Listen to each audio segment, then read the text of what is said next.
మీలో ఎంతమందికి ఫలూదా ఇష్టమండి? నాకైతే చాలా చాలా ఇష్టం. మొన్న ఆ మధ్య బయటికెళ్ళినప్పుడు స్నాక్స్ అన్నీ కడుపు నిండా తినేసి ఇంటికి వస్తూ ఉంటే దారిలో ఈ బండి కనిపించిందనమాట. ఫలూదా బండి. ఇక ఆగుతామా, ఫలూదా ఆర్డర్ చేయాల్సిందే అనుకున్నా.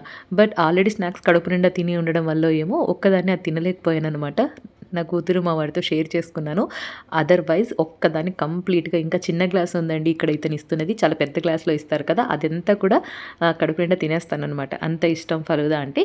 ఇక మీకు తెలిసిందే కదండీ! ఫలూదా అనగానే ఉడికించినటువంటి సేమియాలు, కొద్దిగా నానబెట్టినటువంటి సబ్జా గింజలు, డ్రై ఫ్రూట్స్, అలాగే బాదం పాలు, kulfi, ice cream, rose syrup ఇలాంటివన్నీ వేసి కలిపి ఇచ్చేస్తారు కదా! అలా అన్నీ కూడా వేసేసాడు. ఇక ఐస్ క్రీమ్ అయితే అందులో వేయొద్దని చెప్పాననమాట.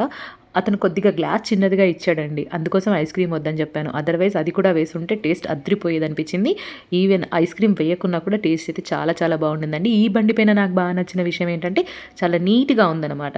ఎవ్రీ ఇంగ్రీడియెంట్ అతను వేస్తూ మళ్ళీ వెంటనే దాన్ని క్లోజ్ చేస్తున్నాడనమాట. డబ్బా అయినా సరే అలా బాదం మిల్క్ వేసే కంటైనర్ అయినా సరే అన్ని నీట్‌గా క్లోజ్ చేస్తున్నాడనమాట. చాలా నీట్‌గా ఉండింది.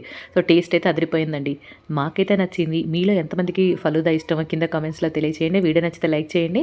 చూసారా మా వాళ్ళ ఎక్స్‌ప్రెషన్ సూపర్‌గా ఉందని చెప్పేస్తున్నారు. ఇక నేను వీడియో ఆపేసి తినేసానండి.